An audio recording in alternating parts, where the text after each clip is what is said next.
Olá, galera, tudo bem? Imaginem isso: você recebe o contra-cheque de fevereiro de 2026, por exemplo, e vê que o imposto de renda simplesmente desapareceu do desconto porque o salário está na nova faixa de isenção. Ao mesmo tempo, um amigo empresário que distribui dividendos generosos para si mesmo começa a suar frio porque o governo resolveu taxar esses lucros como contrapartida à desoneração da folha. É sonho realizado para uns ou pesadelo fiscal para outros? Sejam bem-vindos a este canal, onde hoje vamos mergulhar a fundo nas mudanças do imposto de renda de pessoa física de 2026, a ampliação das faixas de isenção e o início das discussões quentes sobre a tributação de dividendos, que ganha força exatamente para compensar a desoneração da folha de pagamento. Você ficará aqui conosco, né, onde serão mostrados os cenários que parecem saídos da sua vida financeira. Será feita uma análise profunda ancorada na Constituição Federal, no Código Tributário Nacional e nas normas recentes. E serão feitas revelações sobre como isso afeta o bolso de milhões de brasileiros. Bem, fica até o final, porque irei te mostrar como isso ocorrerá na prática, né? Como calcular o impacto no seu caso e preparar o planejamento para não ser pego de surpresa. Prepare-se para uma aula que vale ouro em 2026. Se inscrevam, ativem o sininho e vamos nessa transformação tributária que mexe com todo mundo. Vamos direto ao que está mudando a vida de milhões. A partir do dia 1º de janeiro desse ano, entrou em vigor a ampliação da faixa de isenção do imposto de renda de pessoa física. Quem ganha até R$ 5.000 por mês passará a ficar totalmente isento. E quem recebe entre R$ 5.000 e um centavo e R$ 7.350 terá um desconto parcial progressivo que reduz o valor pago. Essa mudança, que já reflete nos salários a partir desde fevereiro, é fruto de uma medida compensatória que equilibra a arrecadação. A Constituição Federal, no artigo 153, inciso 3, atribui à União a competência para instituir um imposto sobre a renda e proventos de qualquer natureza. E o artigo 145, parágrafo 1º, reforça o princípio da capacidade contributiva. Quem ganha pouco não deve ser sobrecarregado. O Código Tributário Nacional, ao tratar da progressividade dos impostos, garante que o sistema seja justo, e essas novas faixas concretizam exatamente esse comando constitucional, aliviando a base da pirâmide e focando a carga nas rendas mais altas. Mas o pacote não para por aí. Ganha força a discussão sobre a tributação de dividendos, que surge como contrapartida direta à desoneração da folha de pagamento. A desoneração, que reduz a carga sobre a folha para diversos setores, gera uma perda de arrecadação bilionária. E o governo busca equilibrar as contas com uma tributação mínima sobre lucros distribuídos.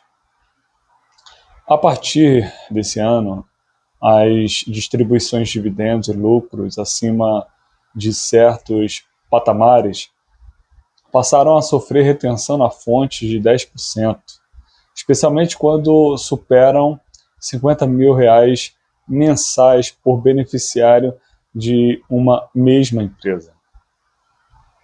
Isso não é uma tributação total sobre todos os dividendos. Ainda existem exceções e redutores, mas representa o início de um debate que pode evoluir. O Código Tributário Nacional consagra o princípio da boa-fé e da interpretação mais favorável ao contribuinte, mas também permite que o legislador feche brechas que historicamente permitiam a distribuição de lucros sem qualquer contribuição ao erário. A Constituição Federal, ao exigir que impostos sejam instituídos por lei complementar, em alguns casos, e respeitem a capacidade contributiva, valida essa contrapartida. Quem se beneficia da desoneração da folha de pagamento deve contribuir de outra forma para manter o equilíbrio fiscal. Exemplo prático para contextualizar. Pense no Pedro, um assalariado que ganha R$ 4.800 por mês em uma empresa de tecnologia. Nesse ano, ele parou de ver o imposto de renda sendo descontado na folha, aumentando o seu salário líquido em até R$ 300 mensais, por exemplo. Será um alívio real que ele pode usar para investir ou pagar contas. De outro lado, imagine a Maria, sócia de uma pequena empresa que distribuía 60 mil em dividendos por mês para si mesma, sem pagar um centavo de imposto. Agora, ela enfrenta a retenção de 10% sobre o excedente, o que representa uma nova despesa de milhares de reais, mas ainda menor que o custo da folha sem desoneração. Aprofundando ainda mais, essas mudanças respeitam o princípio da progressividade inscrito na Constituição Federal, no artigo 153, inciso 2, parágrafo 2º, inciso 1, que permite alíquotas maiores para rendas maiores.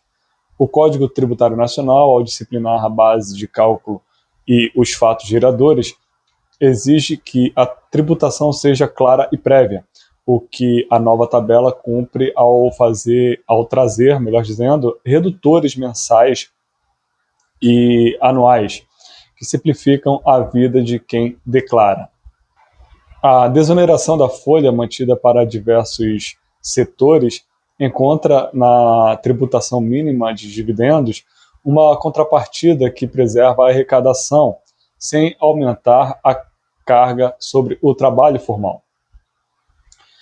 Normas complementares, como as instruções da Receita Federal que detalham a retenção na fonte e a declaração anual, garantem a transparência e evitam surpresas na hora de ajustar as contas.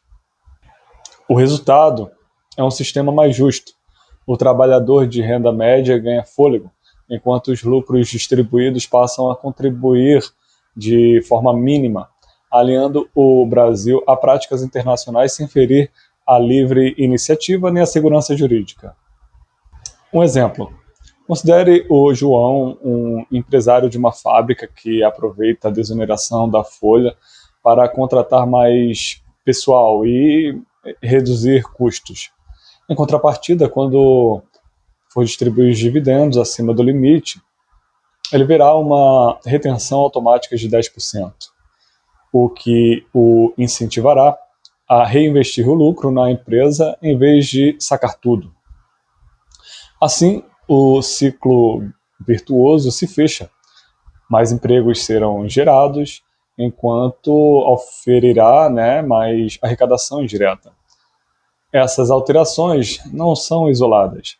Elas fazem parte de um esforço maior para modernizar a tributação da renda, respeitando o artigo 150 da Constituição Federal, que proíbe tributos sem lei anterior e exige tratamento isonômico. O Código Tributário Nacional reforça essa visão ao vedar interpretações que beneficiem quem usa brechas para distribuir lucros sem contribuição.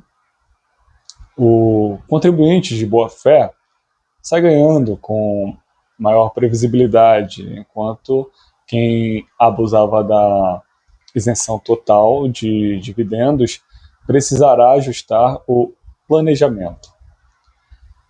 Para quem recebe salário sentirá que o impacto é imediato e positivo no bolso.